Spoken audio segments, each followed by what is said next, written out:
case, I'll try to do as quick as possible, and I think it would be the best, of course, to learn from your experience and to hear your views, how we can advance. And I will not be screening PowerPoint, even if we are working on one for Monday, because on Monday we hope to launch the Global Task Force for making a decade of action. So that's been kind of a 1 year process. So I hope that we will successfully launch it on Monday. So it's going to be an important, I would say, starting point for all of us towards the organization of International Decade. But maybe just a few things before we go to the decade. I don't know how many of you are familiar with International Year and where it comes from, this International Decade. So maybe just 1 minute of, let's say, an introduction to the whole subject. So those who don't know, in 2016, at the end of 2016, the UNGA proclaimed the International Year of Indigenous Languages in 2019, and we had a number of important activities, initiatives taking place during the 2019 year, and it's culminated into the proclamation of International Decade on 18th of December 2019. So just very briefly, what was happening around the year in 2019, UNESCO was entrusted as one UN agency to lead International Year organization. Usually it's a standard procedure at UN where one of the agencies leading and other ones are contributing. So as linguistic diversity and multilingualism was, let's say, UNESCO's mandate for a long time. Since I would say beginning of UNESCO's establishment, it was natural what UNESCO would have led, but we were not alone. We had UN DESA, colleagues from our Higher Commissioner on Human Rights, and many other colleagues from UN who contributed. We end up with 78 countries being involved in the International Year, and our official website counted at minimum 882 activities. We know this is minimum because there are some countries and regions which are not necessarily shared with us information during this mapping exercise, but it gives us, let's say, a minimum threshold to estimate what during 12 months we had nearly 900 activities taking place, from major political events to capacity building, training seminars, media events, different type of festivals, cultural activities, hackathons, and so forth. So that was kind of shown that we were able to mobilize a global attention. And international years usually the same as a decade. It's only during 10 years actually to mobilize attention of global community on a, let's see, one another burning issue. What is interesting as well, but it helped us to draw attention of global media. So for instance, only from, let's say, very, again, minimum level, taking into account major UN languages, we came across with nearly 5,000 articles written in, let's say, traditional media. And these are basically big or national or regional magazines, newspapers, which reported about International Year. And we reached basically 109 countries which publish one another, let's say, news item, which, let's say, draws attention of different stakeholders. What is interesting as well to say, what we had an opportunity to engage with different partners. Obviously, as intergovernmental organization, we worked a lot with member states, and not only in Paris, but as well we were able to mobilize support in Geneva with our colleagues at UN and New York, and this is why the International Decade, through the consultative process, through the regional engagements, through those activities, what we all did together, basically resulted in a kind of, we convinced, let's say, the international community what a decade is necessary, because 12 months, it's a good start, but obviously we need much more to change the paradigm, the damage which was done for many, many indigenous languages and communities around the world, and more consolidated and systematic, and I would say as well strategic approach is needed to the languages. So this is why UNGA proclaimed decade, and it kept basically the same objectives: to draw attention, secondly, to take urgent steps and mobilize different resources. So that means institutional resources, human resources, financial, technological resources, whatever we would include. So what we did since 2019, first of all, we tried to analyze what are the lessons learned. So we did assessment. Some of you probably were involved in the discussions with external evaluation team. Some of you contributed to the online surveys where we tried to identify what are the technical issues in terms of, let's say, our presence online, how we can work better with, let's say, academia, with civil society organizations, to a certain extent as well, private sector, and of course, indigenous peoples and member states. And what we suggested basically out of these consultations, there is a need for establishment of a new mechanism, which would be kind of international governance structure that was strongly supported during our last physical meeting, believe it or not, 1 year ago in Mexico, where it was strongly suggested to establish a mechanism which facilitate involvement of different stakeholders, and as well to provide guidance how to prepare the global action plan and then continue working together. So basically on Monday, since 1 year discussions, we will be launching the global task force, which will be composed of 4 segments. And some of you, you are aware about steering committee. So the steering committee will be continuing working as a core group of different stakeholders. It means member states, indigenous peoples, UN mechanisms like permanent forum, expert mechanisms, and special rapporteur, and plus some UN agencies. But we as well add advisory group, which as well will be multiplied by 2. Already listed with stakeholders who will be rotating. So we are kind of establishing a global task force for 3 years, and the members will be requested to rotate or alternate 1 year in the steering committee, 2 years in advisory group. On the top of that, we will be strengthening even more ad hoc groups work. And Janet already knows what we had one, which actually led us to Language Technology for All conference in December. And as well, Greg referred to the same conference where we had a group established on language technology, and which helped us actually to prepare for this international conference. Currently, there is a group which is very active on preparation of action plan. So we were able to arrive to the table of content for the development of a global action plan. We had already, if I'm not mistaken, 4 meetings, and we'll be having even more. Those members are involved in different capacities, as well in other regional consultations. For instance, this week we organized in Eastern Europe and Central Asia for the same purpose, where we had around 100 stakeholders present who actually elaborated and identified, I would say, most importantly for this region, priorities. And just raising your curiosity, I can tell you what were 3 priorities which were identified. The first one is legal recognition of indigenous languages, so basically languages in justice, education, and a third one was on digital empowerment. We will proceed with similar regional consultations in Latin America. So we are in contact with our colleagues of UNESCO in the field offices, which are present in Latin America, and the same we are doing with Asia colleagues.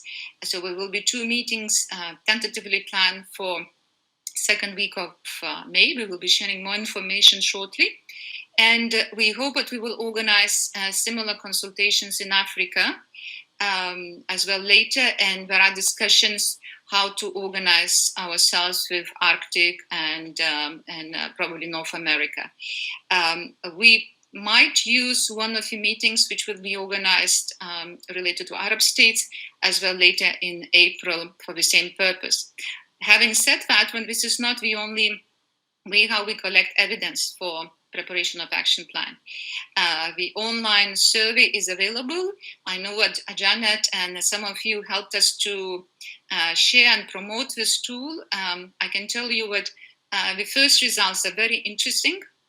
because first of all, it gives an opportunity for many different partners not meeting in one place to share their views and opinions, but at the same time to identify the important issues. For instance, I can give you an idea what among target groups, which we had a number, what we suggested based on the consultations, it strongly comes, and maybe it's not even a surprise, but it's clearly an evidence what we have to work a lot with children and youth. So this is a absolute priority group coming from the discussions and outcomes coming from the online survey. We are encouraging our member states to share even wider this online tool. So it is available until 18th of April. If needed, we will still continue keeping open probably until even May, where we basically will start drafting first version of the action plan. And there will be several rounds where we will be inviting different stakeholders to contribute. So I think really when you will see an opportunity to join one another, a regional group or thematic consultations, please do it. If you haven't completed online survey, choose the parts you think the most knowledgeable, because it's a very big survey. It's a 50-question survey with a lot of detailed questions, so you can pick up as a model approach. And we aim to have this document ready second part of July, but it would go to UNESCO's governing bodies in autumn. Another important activity which I want as well to share with you is a preparation of the resource mobilization strategy. We've been really impressed how many projects, how many initiatives, and how many managers or creators, innovators were looking for funding during International Year. And UNESCO is a special agency at UN, so we are not a fund. We have, of course, limited resources for our program activities, but one of the clear need was actually to strengthen even our convening power, what we have at international level, but as well to act as a convening power for resource mobilization. And this is why we are now going since last year through analysis of financial needs and financial opportunities. And we are designing a strategy which will be as well made available later this year. But we identified at least 7 funding needs which would be related to international decade. Starting with statutory, let's say, internal UNESCO procedures, keeping care personnel, supporting, let's say, meetings and many other things which come with statutory administrative expenses. But we as well would like to see if there is an opportunity to fundraise for operational or grant financing, kind of a track. We may consider establishing, if funds available, UN partnerships. I don't know how many of you are familiar about this mechanism, but this is very, I would say, successful related to some thematic areas where this financial mechanism is provided to the UN country teams. So it is very much localized. Usually those projects are implemented together with national partners and involvement of few agencies present in a specific country.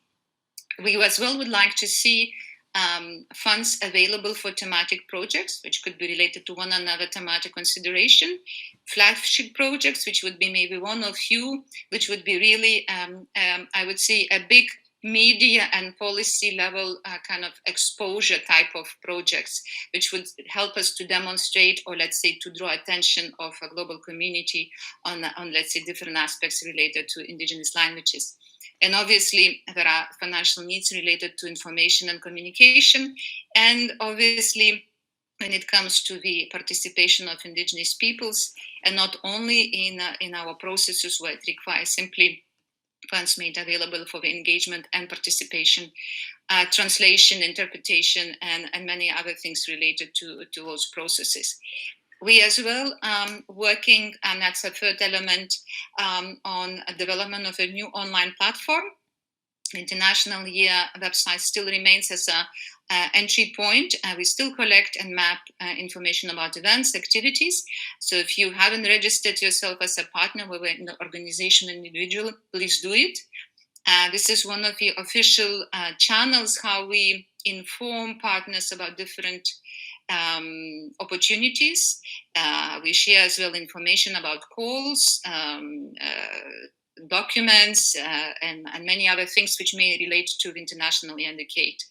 And this website will be, basically the data will be migrated to a new platform, and we hope that during next years we will be able to provide more collaborative tools, enhance information management system, not only for, let's say, external partners, but as well to facilitate the work internally. For instance, the global task team, creating as well some space for artful groups to work more closer with each other, and obviously to support different organizations in terms of meeting each other, partnering, collaborating, and so on. So probably these are the few things which I would like to share with you. In terms of priorities, the Global Action Plan is a top priority for us, because we have to meet the deadline of July.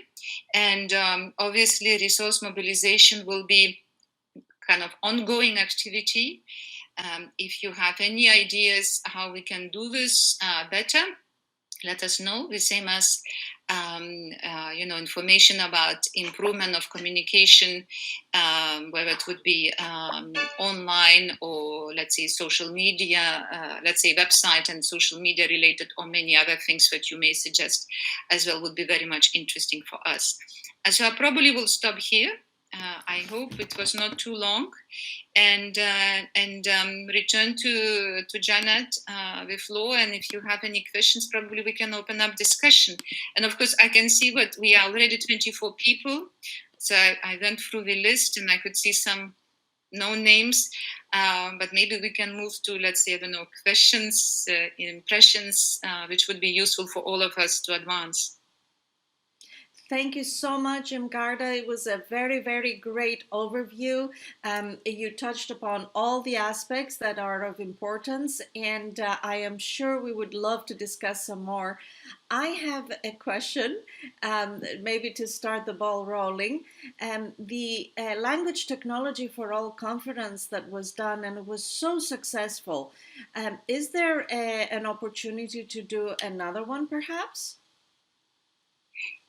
Indeed, we would like to organize a second one, definitely not this year, because there is a kind of a fatigue of webinars type of working modality, if I could put it this way. And next year, just maybe one additional information, what UNGA requested both UNESCO and the president of UNGA to organize a high-level opening event next year.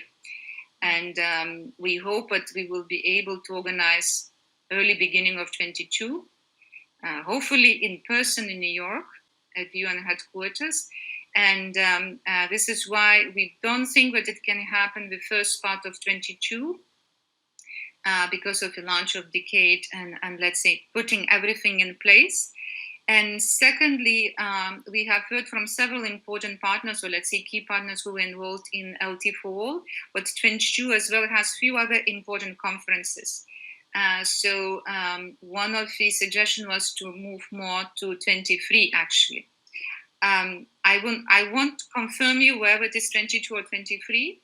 There are ongoing discussions. At the moment, as I said, there are a few other priorities in place where we have to put them and set them in, let's say, in to get organized ourselves, and then to move, of course, to something like LT4. But obviously, thematic area on digital empowerment, language technologies is among those which should be included in the action plan. And we know what we would like to find a way to consult the community specifically for this thematic area, and to see how we can get better organized, because there is a huge potential there. And I wish we would be bigger team, able as well to do this thing at the same time, but with limited human resources that we have at UNESCO, it would be difficult to promise something this year and early next year. Thank you. We're all looking forward to it very, very much. That's good to know. Well, please feel free to jump in and ask a question, or if you want to raise your hand, the option is on the bottom. If there isn't a white bar available, if you hover your mouse at the bottom of the screen, a white bar tends to pop up, and it has the function of raise hand. Julie. Thank you, Irmgarda, for your presentation. You mentioned that we should register ourselves, and I'm not exactly sure where you need to register. Could you share that in the chat, please? Yes, it is an international year website. It will be a menu option, what we call it, get involved, and there are two options, either as individual or as organization. You can do both. You choose whatever it's useful. This is one of the channels how we communicate, and as well we, I would say, regularly post information, and then obviously join our social media channels, which is the most easiest way to communicate. Thank you. Yeah, it's the first link I shared in the chat, the website of the International Year of Indigenous Languages. Yeah, you can see it with Christina's 1613 at least Paris time. That was a post. I can maybe copy. Yes, and please, everyone, copy the chat so you have all the links, you know, in a document, so they will go away after the meeting. Darinka, you have your hand raised. Thank you very much, Janet, and thank you very much for this opportunity to be part of this group. I'm new here, and I have a question. I'm a conference interpreter. I was one of the interpreters at the De Los Pinos meeting, and if you remember, there was a booth with Indigenous interpreters. So I'm sure you have this item in your plan, but have you considered training Indigenous interpreters to make that shift from the community and public service interpreting that they are used to into conference interpreting? Because there in the backstage, what we've noticed is that they were thrown into the booth. They did wonderful work, but they have no training, and they deserve to be trained as the booth next door. So in Mexico, there's no program yet to train interpreters, Indigenous language interpreters, to venture into conference interpreting.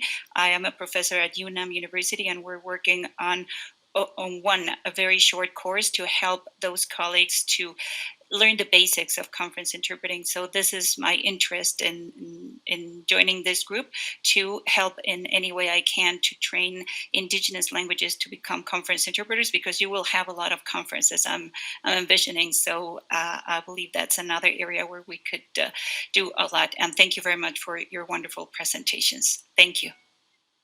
Thank you a lot for this question. Indeed, interpretation, it's I would say, opens up a lot of opportunities for everyone to communicate and understand each other, but at the same time, it could be as well a challenge, especially what I would say it very often comes with as well additional financial resources which are required to cover interpretation costs. And of course, when we speak about languages, it's no longer only one dominant language, but obviously more and more discussions to provide interpretation services for larger group of stakeholders, and going beyond English and French. So that's obviously one of the important financial needs what we identified for making sure that we have different stakeholders involved. The training of interpreters was included in Los Pinos. I remember it was discussed as well in Mexico, and as well during the ad hoc group meetings which we organized for the action plan.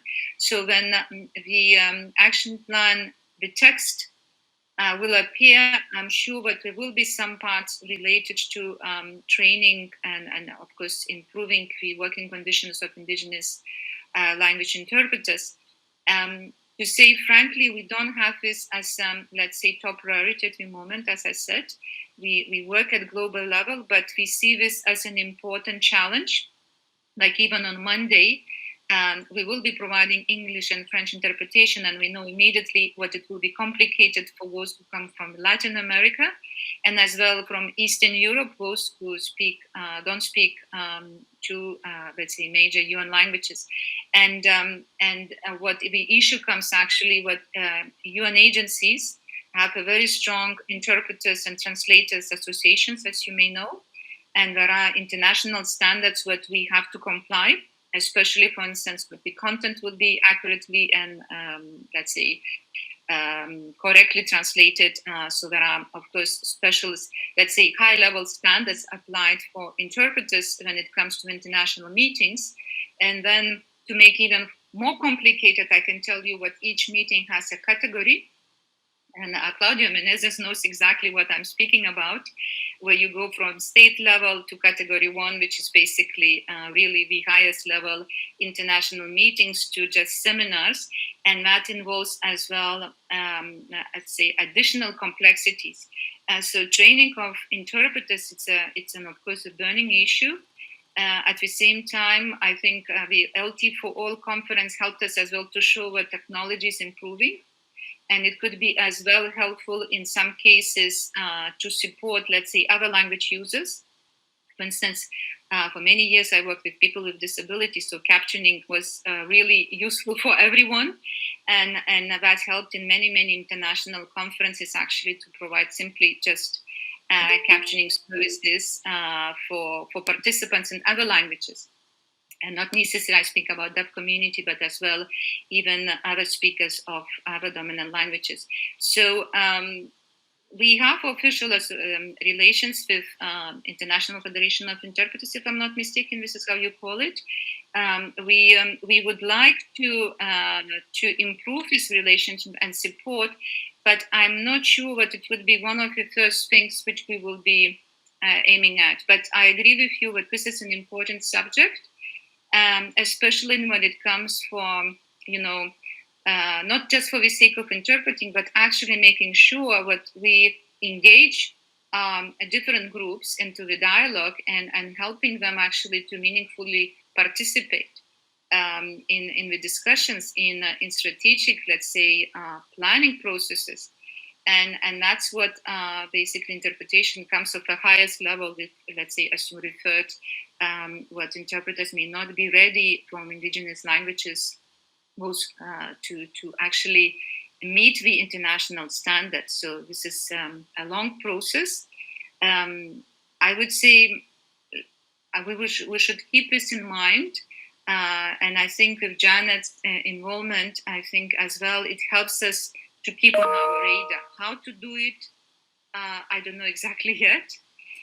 But I think we can keep discussing and then actually reminding ourselves that this is an issue which deserves an attention, a proper attention, and as well, it's a long, let's say, term engagement. Thank you. Thank you. Thank you so much. But if I may just take this moment to present what, very, very briefly, what Translation Commons and our Language Digitization Initiative is doing, because Darinka, we have just created a training for interpreters for Indigenous languages. It is 2 big documents, about 60 or 70 pages each. One is a manual for these interpreters, and the other one is a workbook. And what we are doing is we are trying to, most of the interpreting training we have is geared for the US system, for the US healthcare system and the US judicial system. So we have been trying for the last 6 months to take those trainings and strip them from the US specific systems, and in order for them to be global. And we have just finished these 2 documents. They have the very basic training. They're open source, Creative Commons 4.0 license, and we will be able to publish them on our website and on the International Year of Indigenous Languages website within the next couple of months. And these 2 documents are the beginning of what we call the professional education, because in the language technology entire workflow, we start in language digitization from digitizing the script, but then moving on into creating the possibilities for e-learning, for documenting the language, for creating terminologies, but also for enabling translators and interpreters to be that window of the indigenous languages. And we know interpreting and translation are very heavily in language technology. And we want to be able to have all those technological capabilities and productivity tools that all the other languages have, able to be adapted for indigenous languages. So we're starting with training. And I just noticed Natalia Mitareva just joined us. She has also been involved in creating for the Language Digitization Initiative the certification guidelines. Because once the interpreters and the translators are trained, then the next stage is for them to be certified by an independent body that will be able to understand the differences between a certification program for French into English to an indigenous community where perhaps, the interpreter doesn't have a college degree the way that some associations require. So we are gearing this certification program specifically for indigenous languages. And the time frame for the training of interpreters, it will be published before June. It is already finished. We're doing the very last editing and graphic design. The equivalent training for translators is going to be finished by the end of this year. And the certification program, we will start, we have the guidelines, but we're not ready to publish them yet until we are able to connect them to the two training systems that we're creating. And then next year in 2022, we're going to be working on creating a certification program based on these guidelines, which are going to help us also provide that certification guidelines to other countries and communities that want to create their own certification program. So it will be everything open source. So these international associations of translators and interpreters, they can take these certification guidelines and adapt them for their own purposes for indigenous languages. So we're hoping that in the next 2 to 3 years, there's going to be enough momentum in this, awareness of the differences of translating, interpreting, and being certified in the indigenous communities. And hopefully it'll be for the start of the decade, and we may see an influx of new interpreters and translators being part of the decade. At least we hope so. And it may be another thing just to add, because I've seen a comment coming from a recent meeting in New Zealand with New Zealand and Hawaii speakers. And once again, as I see Claudia in front of me, it always reminds me about UNESCO. Sometimes there is a misunderstanding how much UN and UNESCO could provide in terms of interpretation. So as I have you here as a professionals, you know what we as intergovernmental organization, we have clearly established rules how and how many languages meetings should be interpreted. So for instance, category 1, which is the highest level, so it should be in all 6 languages, the documents and the meetings taking place. The lower you go, the less languages it is supposed to be provided. And that's not easy, because I think sometimes speakers, or let's say even our stakeholders who come to the meetings, we somehow have an impression that we have to provide as many as we can, but at the same time, even our financial rules and the contributions that we receive from member states actually do not permit us to do something like that. Fortunately, we would like, of course, to have as many as possible interpretations, the same as with translations, by the way. So I think it is important that at least your group would know that we have certain administrative and financial rules which we cannot, as a secretary, change it. These are member states which defined, and this is a very, let's say, complicated process to change, let's say, those rules. And obviously, for international decade is gonna be one of the, let's say, issues how to make sure that it's not only what we provide access, but we as well should engage in meaningful dialogue, and that goes really beyond just a simple interpretation. This means a systematic introduction of languages in our work, let's see, processes. Thank you. I see Claudio has his hand up. Would you like to speak next?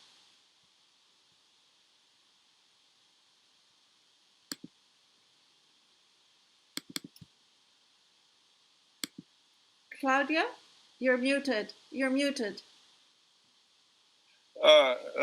Sorry.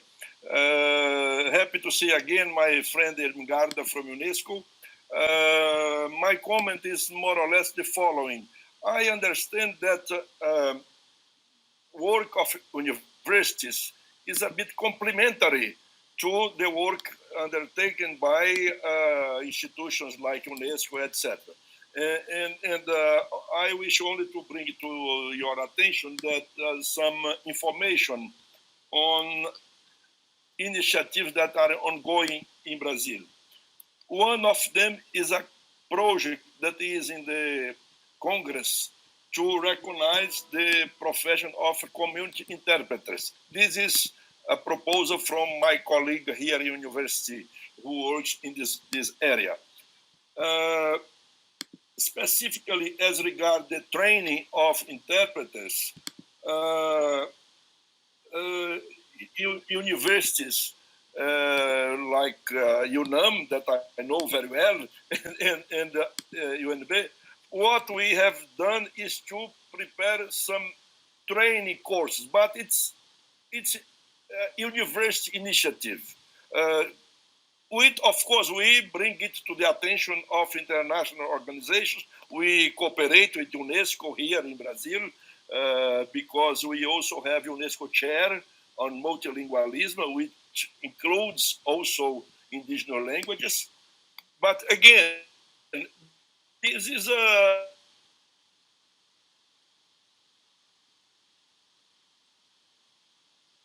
as regard the use of languages. The third and last comment is that we also have to make use of some initiatives such as the Atlas, which UNESCO, I understand that the 4th edition is in preparation, and this is a very useful thing.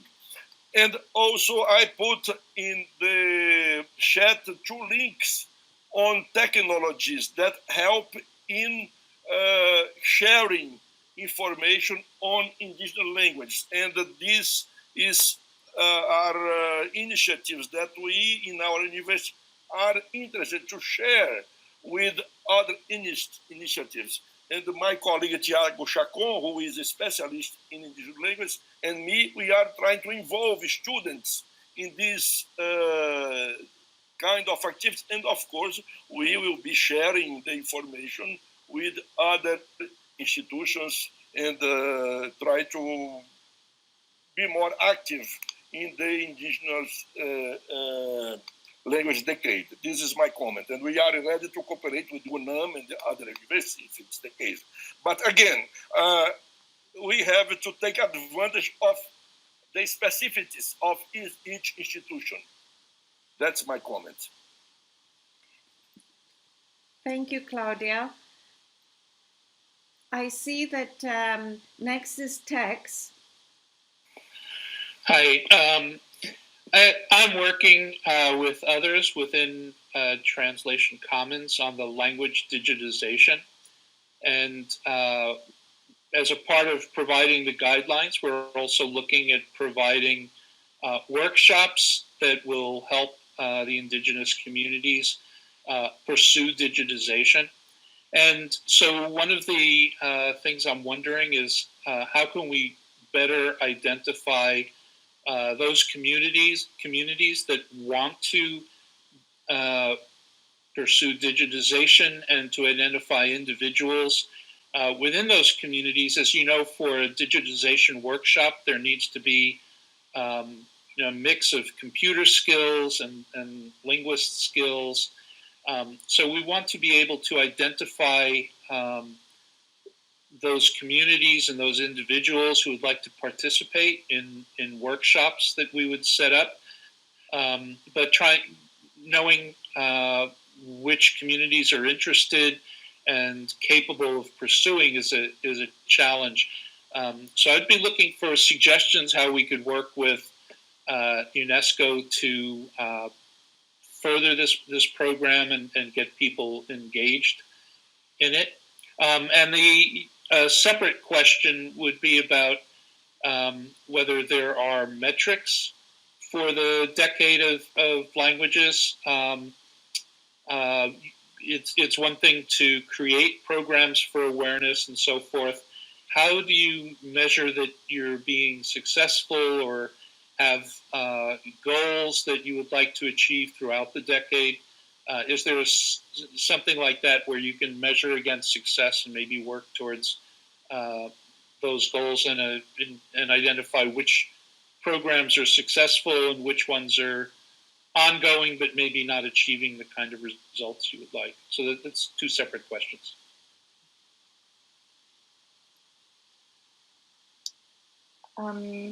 Thank you for two questions. I'm not sure about the first one. I would just invite probably to use the channels that we have for social media, especially Twitter and Facebook and Instagram, because it's interesting what those channels were not necessarily contributed or actually used by individuals, but very often by communities of practice, institutions.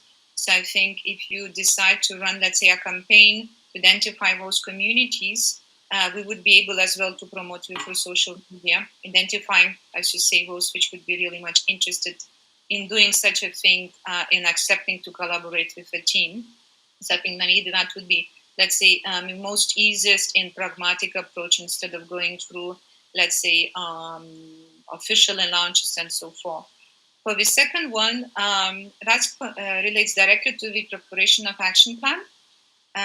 As you may know, UN uses a results-based management approach, where actually it includes as well performance indicators, means of verification and so forth, in order to measure the success. So basically, the action plan going to be prepared following the principles of results-based management, and that will include as well a number of, let's say, indicators that which will help us to see what is how we first of all progress towards the attainment of the goals, but at the same time as well to make certain adjustments.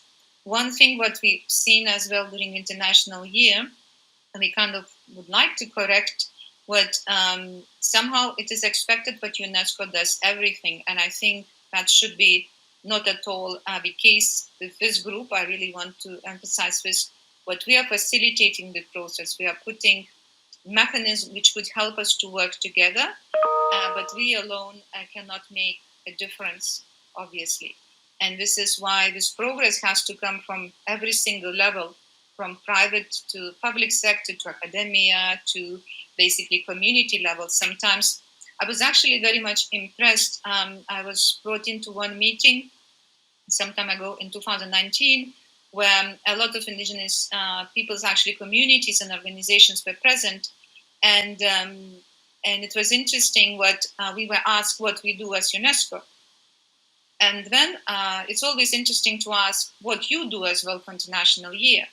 How many of you did a single thing, going back, for instance, to your municipality, to mayor of the city, or sharing something or registering on the same platform? And I can tell you what basically it was none. So that's what I would say the success of the decade is. We will be able to achieve something if we engage all together, but each of us will do our part. Because yes, we are an intergovernmental organization. We obviously work with policymakers, with diplomats, with diplomatic corpus. And we do have access as well to other stakeholders, but we will never ever, for instance, text what you were suggesting, reaching the community and suggesting to digitize or to, let's say, take certain specific projects at grassroots level. We may do in one or another country, but it would not be expected that we would go to each of the community. It will never happen. It's not our mandate. We actually very often work at institutional level rather than individual or community level. We wish to do this if resources are available, but it is not something what it comes immediately as a mandate. So this is why this expectation, what progress made has to be done by UNESCO, not at all.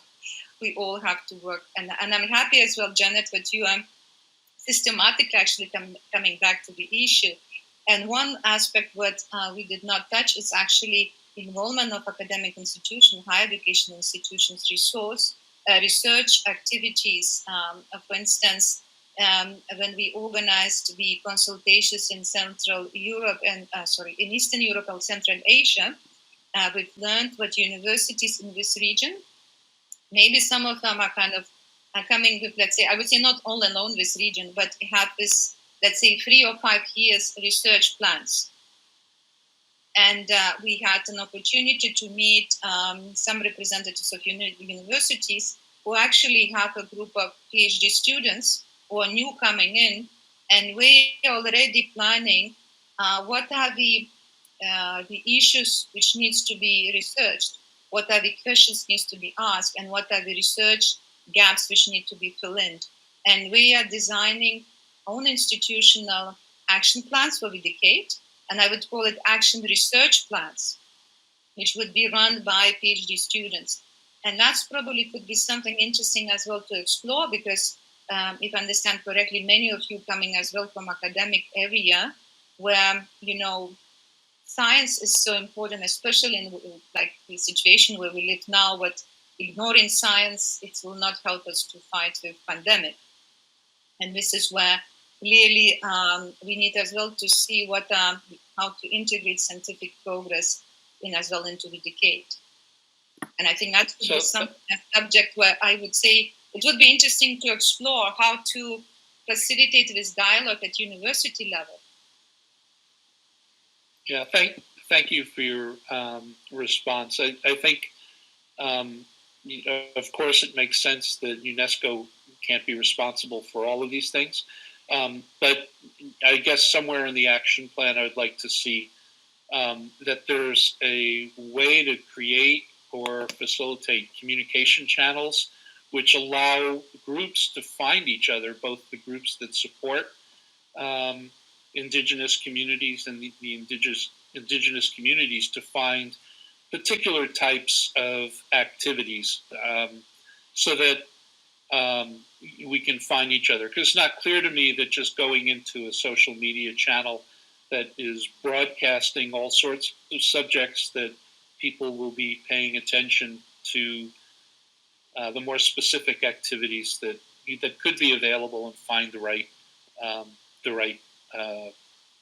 I want to say targets or like minds at least to work together. So anyway, that's just a suggestion that comes out of this.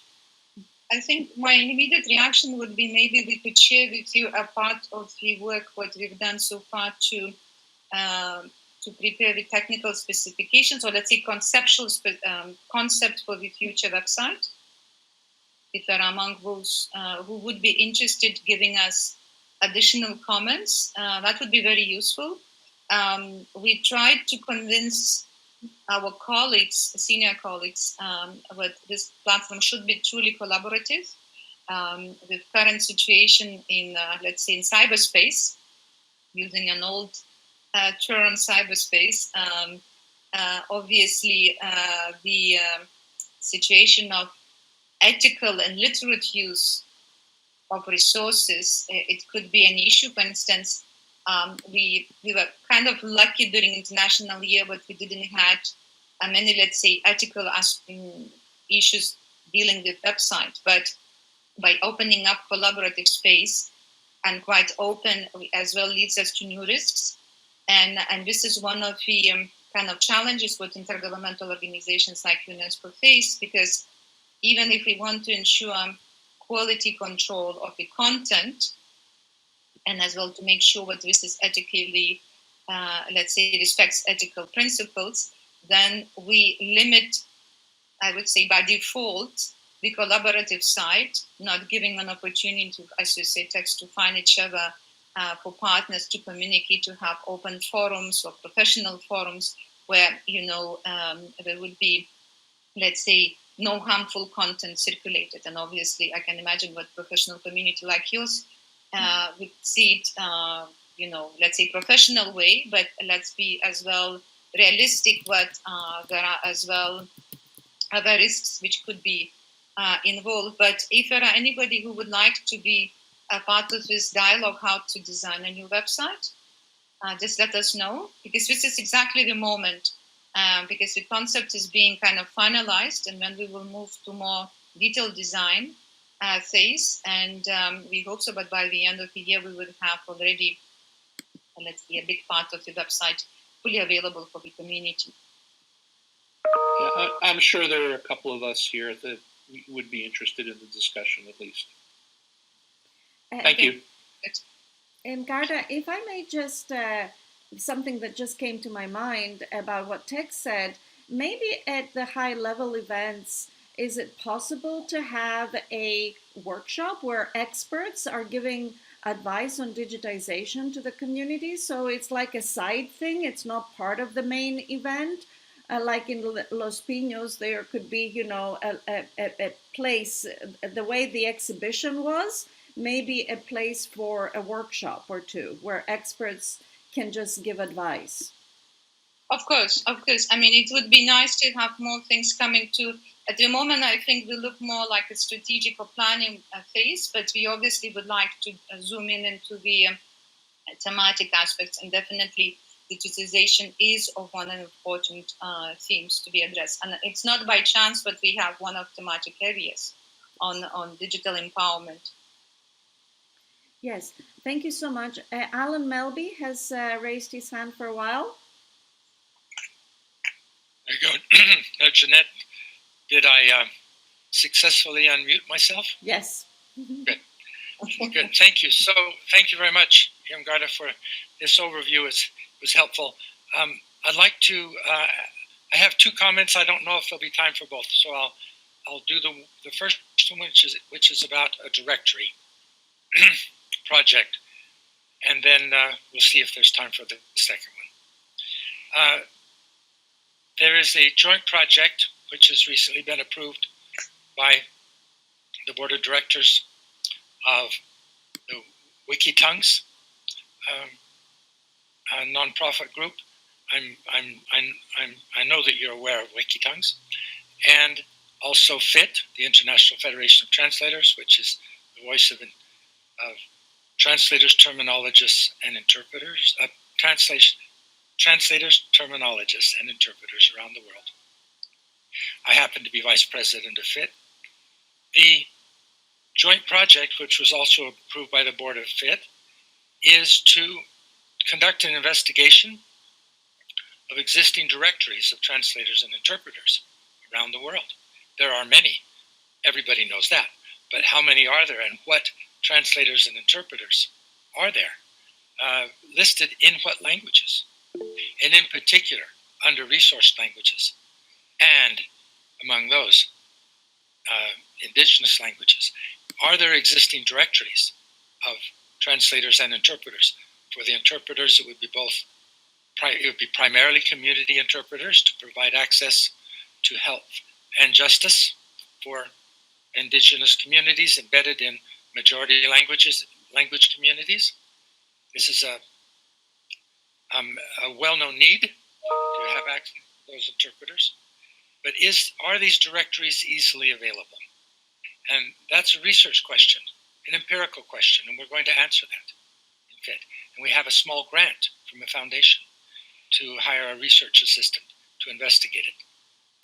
Now, I anticipate that the result will be that, yes, there are many directories, but there's a lack of directories that really tell us what the resources are for between indigenous languages and majority languages, for both interpreters and translators. If that turns out to be the case, then we will seek further funding from various foundations to develop a worldwide directory separated by indigenous languages, of course. Would probably go for at least 1,000 indigenous languages being in the directory, and try to identify resources around the world. Now, just suppose that we get to that stage. First of all, is anyone aware of, on this meeting, this prestigious group, of somebody already pursuing this objective? Because if so, we'd like to join forces with them.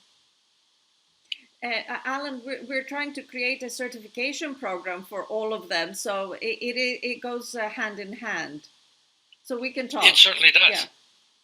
Yeah, we'll talk about that. Mm-hmm. And then, so now, Irmgarda, I remember when we first sat down, we were looking for connections between translation, interpreting, and the International Year of Indigenous Languages. Well, we have found them, and we've gotten traction from a number of people in this first area, the need for the resources so that Indigenous people can gain access to those resources in the community they're embedded in. How would this fit in to your plan for the decade of Indigenous languages, this notion of a global directory of human resources? We're not asking for money to pay them. We're asking for the question of setting up the directory so that people can find human resources when they need them. How could this possibly fit in to your action plan? This is a very good question, and I think it's a very timely one, because the concept what we designed for the platform, we would like to give an opportunity for different stakeholders. For instance, it could be interpreters, translators, it could be associations, it could be, let's say, federations, whatever, legal entity, to actually create a known profile. So we don't want to recreate LinkedIn or other professional networks, but actually for the sake of International Decade, we would like to know who is who. And that probably could be, at an early stage, we can identify among, let's say, in our taxonomy, but we need to address the question of interpreters and translators. Probably we could provide this opportunity to create another one which would be openly accessible to the world community. And that could be kind of made available in future as, for instance, international website. We created it from scratch. It not existed. We basically, it took us around maybe 16 months, Christina, I think, around. And we noticed it grew very, very fast, because there is a need, and there is, I would say, most importantly, an active professional community. And I think such a directory probably could be created very easily. And I think please use International Decade for that. Because even if, let's say, we don't speak about millions of users for International Year website, but we speak about core community, professional community, which actually is, like, for instance, social media campaign, I can confess you, we didn't have any moderators running campaign. It was going on its own until now. And you know why? Because we were not alone. It's actually, we had all those members contributing. This is a part of the power of collaboration, where, someone just gives a ball and it rolls on, and then, it goes different directions. And I would say for directory, obviously, that could be an opportunity for the existing platform to start such a work of mapping and actually giving an opportunity for partners, whatever partner is, to just self-identify.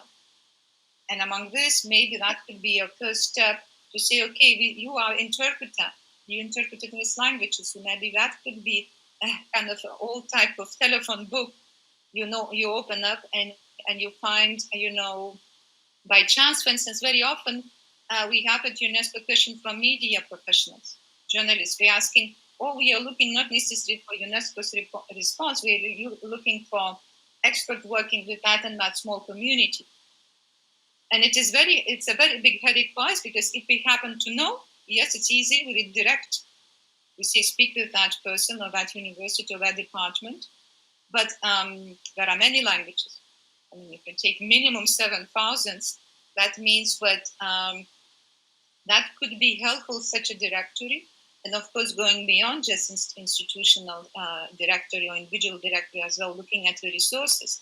For instance, one of the things when it comes to my mind immediately, this week I was contacted by if I'm not mistaken, Oxford Dictionary Project, where there is a new project of decolonizing terminology. Okay. And I think immediately it comes to my mind, but maybe you need to talk to them. And it's just happened by chance, by the way. But I think in order not to make everything by chance, but to be more systematic, I think we need to work together. And I really encourage you to really help us to design. Let's say we will take into account that we should add interpreters and translators in our taxonomy. And maybe we can see as well with the team how this potentially could be helpful for creating a profile, for instance, for individual interpreters and translators. It will be always a question about requalification, certification, and so on. And but this is something, goes beyond our work. We cannot guarantee that every single translator and interpreter will meet the requirements. As I say, there are different requirements where, it does not require to be everything, at state or heads of states level interpretation. Is sometimes it is enough to have, let's say just standard way of providing services.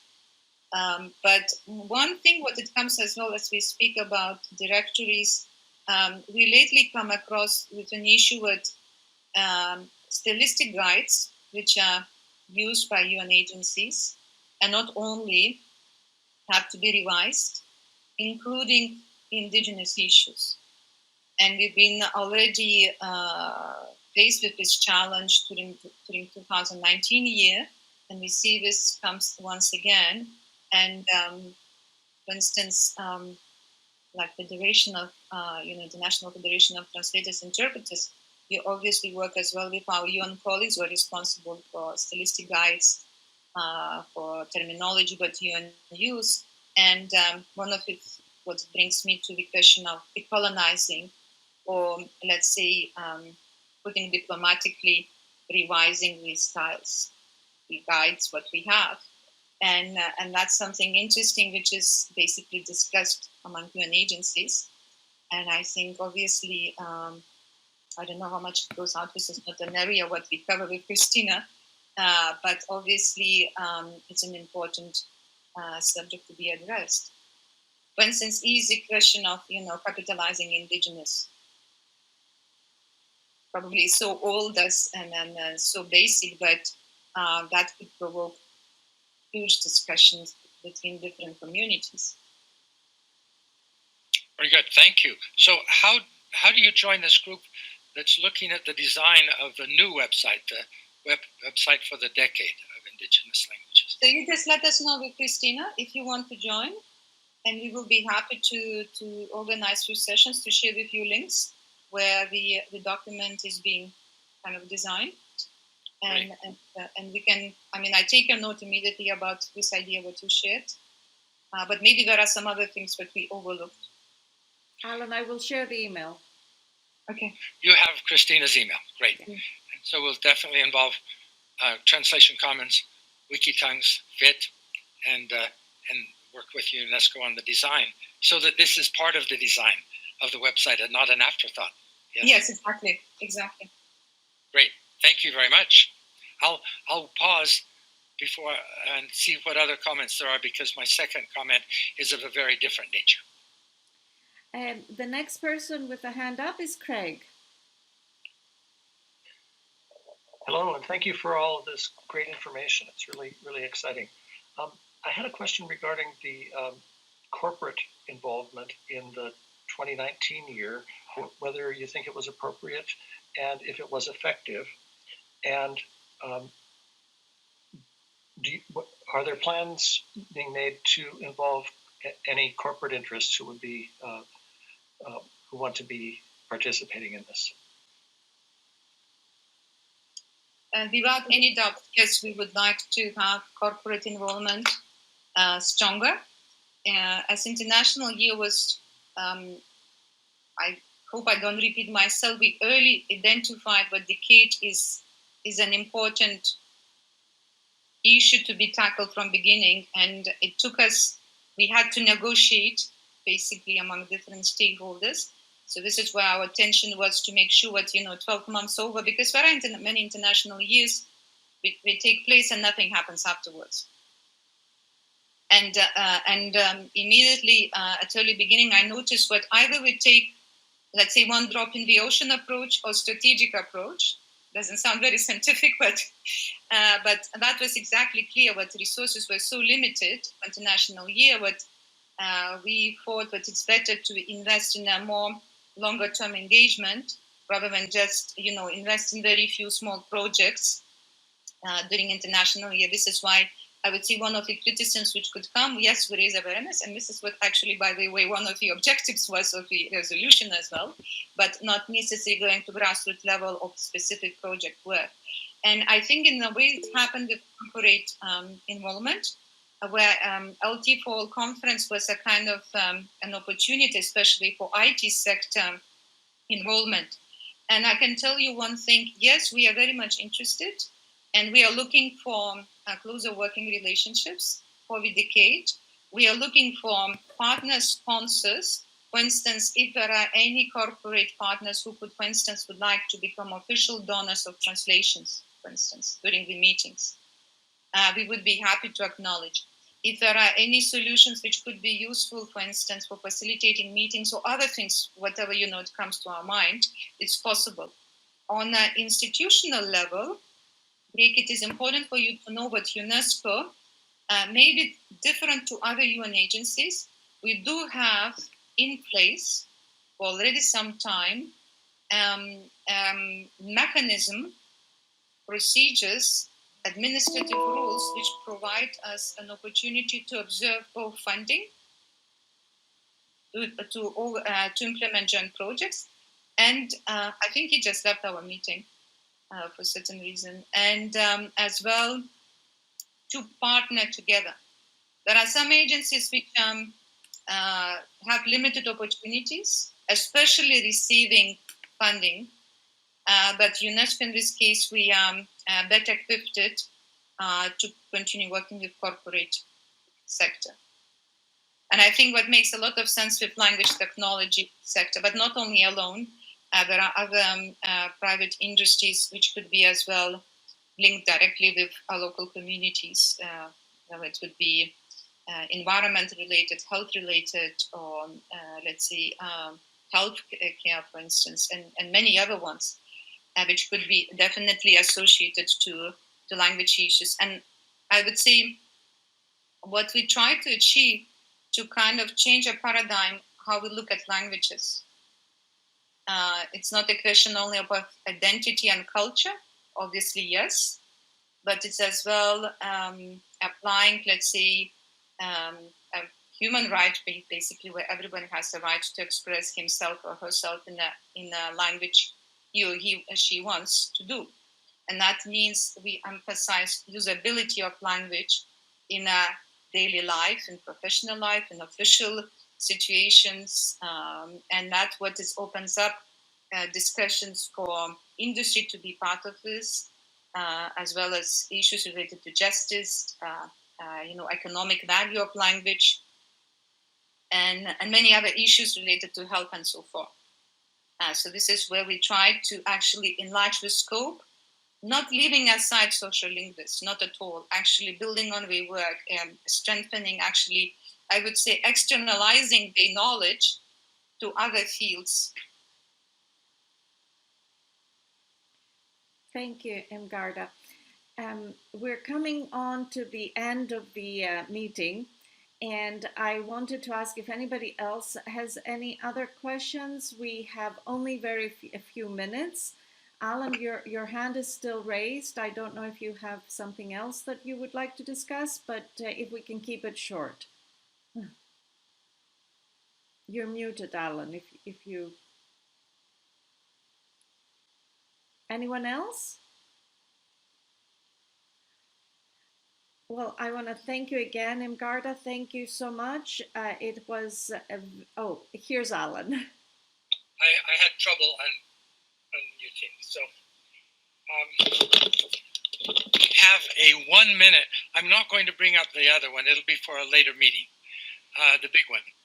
But I have a very short question. It's a quiz. Jeanette, I bet you know the answer.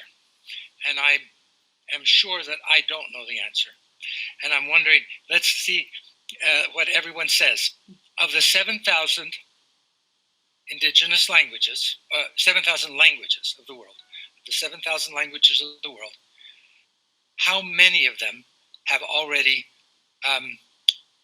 desired and implemented digitization? In other words, how many of them can join the worldwide, the internet and social media, so on, because they have an alphabet that's part of Unicode and they've got it all worked out. What you are so valiantly working toward, Jeanette, and I congratulate you and your team and everyone else, I think, Tex, everyone else involved. Of the 7,000, how many have reached that threshold of being ready and to engage in worldwide communications? So we have two people from Unicode here. We have Craig Cummings and Craig Cornelius. And of course, there's different stages, Alan, in the digitization. So there may be many languages that have multiple scripts that are digitized, but not all the scripts. And then there could be a lot more that have, or a lot less that have keyboards, and so on. So does any of the two Craigs want to have an answer? Craig Cummings here would be happy to take a stab at this if the other Craig is not offended. Go ahead. All right.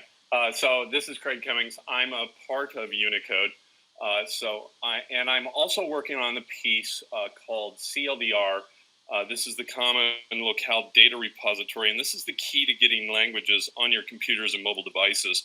There's support for about 1,000 of the 7,000 languages there. Now, some of that support for certain languages is much better than support for other languages, and it tails off, unfortunately, there. I haven't, Alan, to be very honest, I have not gone through that list to see how many of the 1,000 are actually indigenous languages, but it's not a large number. That said, I have been trying to figure out how many indigenous languages remain that we should have in that list, and have ideally great support, if not some support at all. And I believe that number is somewhere between 2,000 and 3,000 indigenous languages. And it could be higher. It's probably in that neighborhood. So if that helps to answer that question, and happy to dive deeper if folks have questions there. Wow, that's what I was hoping for. An expert, multiple experts. Craig, would you allow Jeanette afterwards to connect you and me, at least through email? Happily. Thank you. I can add one detail to this because I just spoke to Debbie Anderson about it. I was curious about the number of scripts and that have been encoded in Unicode and how many have not yet been encoded. Now, a script, of course, does not correlate to just a single language. It may correlate to multiple languages. She said that right now there are 154 scripts encoded, and she knows of 150 scripts that are not yet encoded. So I thought that was interesting. Half of the scripts are encoded. Again, I don't know the ratio of indigenous and how many number of languages per script. Thank you. What other group would have been able to answer these questions? Huh? Oh, Tex. Yeah, I was just going to say that also includes some languages that are not spoken, that are not part of the modern world, right? So you've got Linear B and some other scripts in there, just to be clear. Thank you so much. This is Craig Cornelius. I'd just like to mention, I think scripts are important, but I don't encourage people to be inventing new scripts. In fact, that can slow down the adoption of language on the internet. But much more important is the data for languages, whether it's in a new script or an existing script. And CLDR is really important. including a whole effort to get definitions of keyboard layouts and make them available on every platform. Those are basics that are not yet complete. I think we're far from 1,000 keyboards and 1,000 different entries in the CLDR data set. So there's a long way to go. Part of it is that many people don't even know that these technical resources are available for them for their contributions.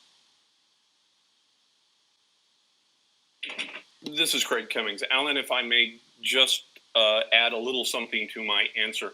My answer in the 2,000 to 3,000 range of languages, indigenous languages, those are written languages. There's still a part that are spoken or spoken only, and that's another portion of the 7,000. If we look at Ethnologue, they did have an estimate of how many were spoken and how many were written, and it was like 4,000 written to 3,000, give or take these numbers, 3,000 spoken. And I think our abilities to address the written languages right now are, for better or worse, greater than our abilities to address the spoken ones in digitization.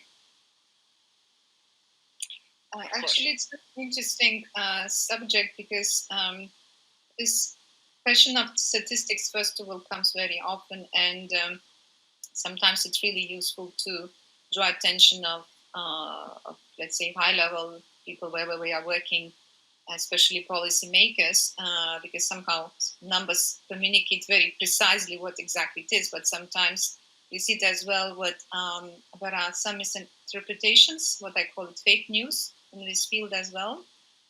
What aiming kind of to tackle is every 2 weeks dying language, which you know, of course, by heart. And I call it kind of fake news because we don't see much of, let's say, arithmetically correct estimation. And secondly, of course, where it comes, in terms of analysis, this kind of phrase, but it became so much popular around the world, used by basically nearly everyone, including UNESCO.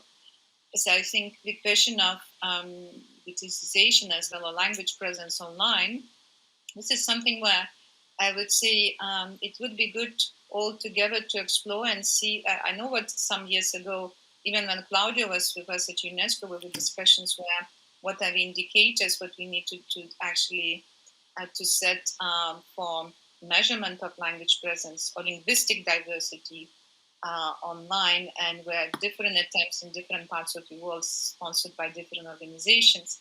And I fully agree with the first graph and the second as well.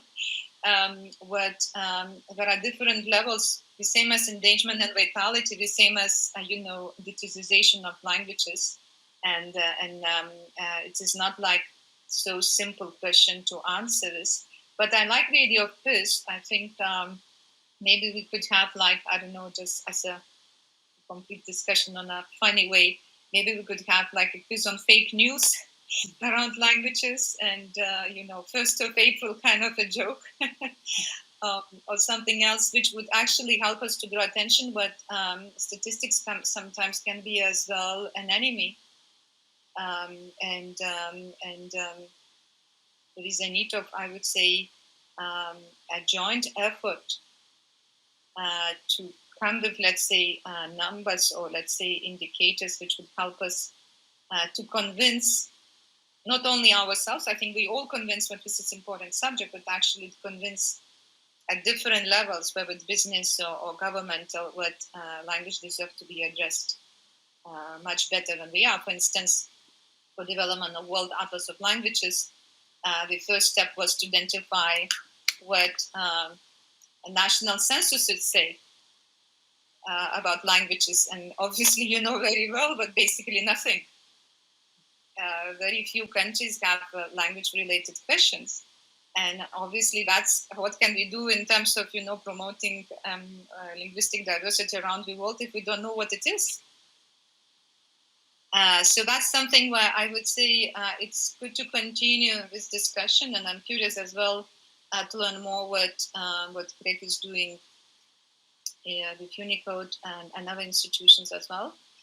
we are open for dialogues. And thank you, Janet, for this meeting. It really was very much enriching.